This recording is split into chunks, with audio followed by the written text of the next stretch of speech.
Salut les gens, c'est Rollout Goal dans la lignée des cartes sur le tarot. J'étais sur la roue de fortune, là je vais faire la carte 11, la force. Alors j'en parlais dans la vidéo sur la roue de fortune, c'est une carte qui va faire appel à tes ressources intérieures. Donc comme je le disais en prélude de la vidéo 10, enfin de la vidéo 11 sur la carte 10, euh, je ne reviens plus sur tout ce qui est couleur, etc. parce que j'en ai déjà beaucoup parlé dans d'autres interprétations, sauf si c'est utile pour l'interprétation que je m'apprête à faire. Donc ici on a une femme qui est vêtue de vêtements bleu, doré, rouge. La majorité de la couleur de la carte est le bleu. Dans dans sa, elle porte un chapeau qui représente le lemniscat, donc un 8, l'infini, avec du bleu, du blanc, du doré, etc.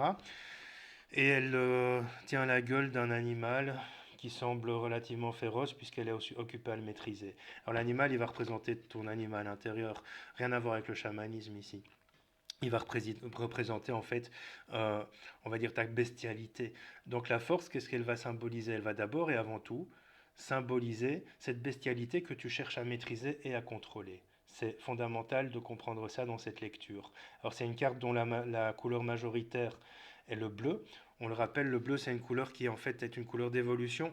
On apprend de ses erreurs, on avance, on évolue, on acquiert une certaine forme de connaissance. Alors même si c'est pas très clair et distinct, le chapeau représente quand même un 8, un lemniscat, qui représente en fait techniquement euh, l'infinitude de l'amour. C'est pas l'amour infini, c'est l'infinitude de l'amour et c'est complètement différent parce que l'amour infini, c'est tout l'amour qu'on peut donner, mais c'est aussi en fait euh, euh, globalement, on va dire, le besoin d'un amour qui est tout le temps présent dans ta vie. L'infinitude de l'amour, en fait, c'est sa grandeur, sa magnificence, et en fait, c'est tout ce tout ce que cette magnificitude peut apporter dans la vie de quelqu'un.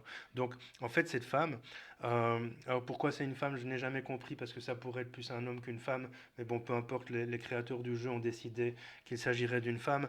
Il n'en reste pas moins que elle te demande de maîtriser ta bestialité. Autrement dit, face à des situations difficiles, quelle que soit la situation, de ne pas réagir forcément sous bestialité, sous impulsivité, apprendre d'une certaine manière la tempérance, même si la tempérance est une autre carte du tarot, apprendre cette tempérance pour en fait réagir de manière un petit peu plus humaine, un petit peu plus raisonnée et peut-être être en équilibre entre la raison et le cœur. Alors ce lemniscat qu'elle porte sur sa tête va symboliser en fait son équilibre, son infinitude entre la connaissance, la spiritualité, toute la lumière qu'elle a envie d'apporter à sa vie et au monde, mais par ailleurs, elle est aussi dans cette énergie où elle a besoin d'apprendre à se contrôler. Ça, c'est quelque chose de primordial. Alors évidemment, dans beaucoup de préceptes spirituels, on va lire et entendre qu'il faut accueillir ses émotions, qu'il ne faut pas se contrôler, etc., etc. Si, il faut évidemment se contrôler parce que nous vivons dans une société où l'impulsivité n'est pas forcément toujours bien perçue. Et malheureusement, même si on est excessivement spirituel, à moins de s'isoler dans une grotte et de vivre avec des chats, ou des chiens, ou des serpents, avec ce que tu veux en fait, tu ne peux pas en fait réagir impulsivement à longueur de temps, ni dans des situations courantes, ni dans des situations délicates ou difficiles. Donc c'est un petit peu ce que cette carte va t'inviter à travailler et à réfléchir. Par ailleurs, j'en parlais dans la carte avec la roue de fortune, quand elle est entourée dans d'autres cartes, par exemple, je vais sortir une autre carte au hasard, on va sortir la maison Dieu. Alors la maison Dieu, contrairement à ce qu'on pense, ne symbolise pas la catastrophe, mais j'ai pas encore fait cette carte. Si on sort la maison Dieu et la force, en fait, la maison Dieu va symboliser une certaine forme d'écroulement, on le voit.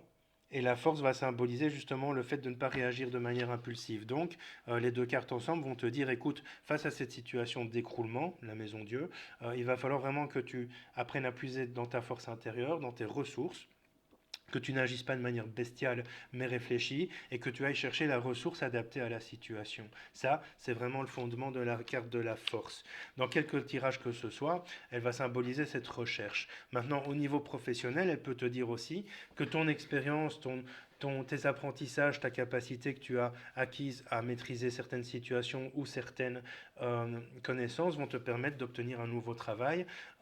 Peut-être que le domaine peut être précisé par d'autres cartes. Dans le domaine sentimental, elle va t'inviter en fait à surmonter peut-être des difficultés, des peurs, des blessures pour résoudre une situation qui est délicate. Dans le domaine juridique, elle va en fait aussi te demander de ne pas sombrer dans la peur, etc. Et en fait d'user de toutes tes ressources possibles et nécessaires, quitte à demander des ressources extérieures, ce qui est parfois intéressant. Si ici son animal, sa bestialité est représentée à l'extérieur, c'est pas un hasard non plus. C'est parce que euh, elle l'a sortie d'elle et elle la contrôle, tu vois. Elle l'a exprimée d'une manière ou d'une autre et elle la contrôle. On aurait pu dessiner une carte où cette bestialité sortait d'elle comme un alien, tu vois. Mais non, il est à l'extérieur d'elle. Ça peut aussi symboliser son mental négatif. On dit souvent que le mental ne fait pas partie de nous, mais est à l'extérieur de nous. Et tout ça, en fait, c'est le message de cette carte. Alors, dans le domaine professionnel, je le disais, on parle vraiment de ressources, de connaissances qui peuvent servir à trouver un nouvel emploi. Les cartes environnantes pourraient dire de quel domaine il s'agit.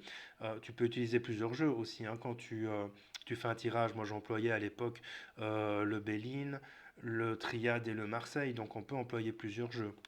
Pour préciser, parce que le Marseille ne donne pas toujours les détails spécifiques, donc d'autres jeux peuvent le faire. Le manuscrit de Gérard Barbier est très bien pour ça aussi. Euh, L'oracle jeu aussi d'ailleurs. Euh, Tiens, il va sortir un nouvel oracle, je suis un peu curieux, j'attends.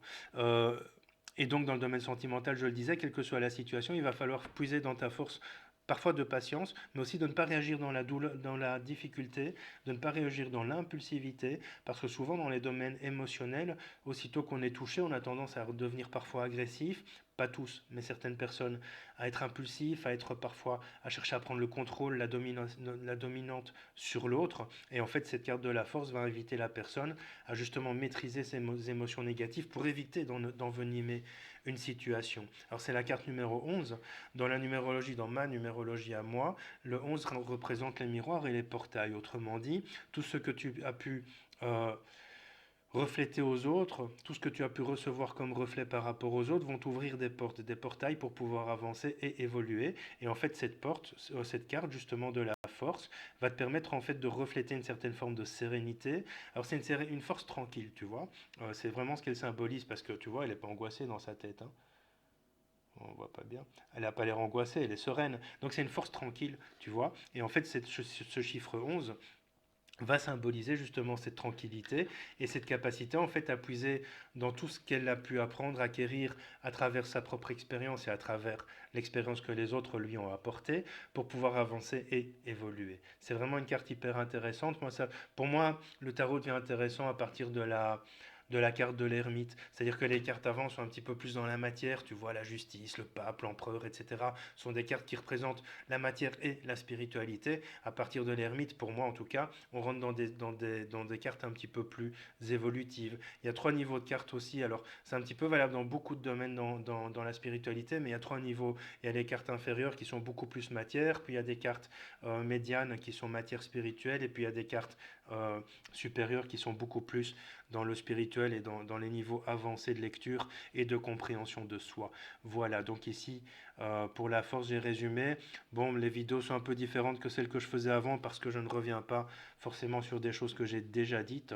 Et puis parce que quand on rentre dans une interprétation un petit peu plus avancée, parce qu'on est sur des cartes médianes ou évolutives, même si le diable peut ramener aussi à quelque chose d'un petit peu plus incarné, un petit peu plus terrestre, ben, je pense que il n'est pas forcément utile de ramener des détails trop matériels. Je crois que toute lecture de cartes, je crois moi personnellement, j'insiste parce que c'est le genre de vidéo en fait sur lesquelles il y a toujours des puristes qui ont étudié le tarot pendant 30 ans qui vont dire ouais mais non mais t'es con, ouais mais non je suis pas plus con que toi parce qu'en fait je fais une vidéo qui est mon truc à moi et j'ai quand même commencé à étudier le tarot à 16 ans, j'en ai 45, donc voilà, on s'équivaut un peu quand même, tu vois.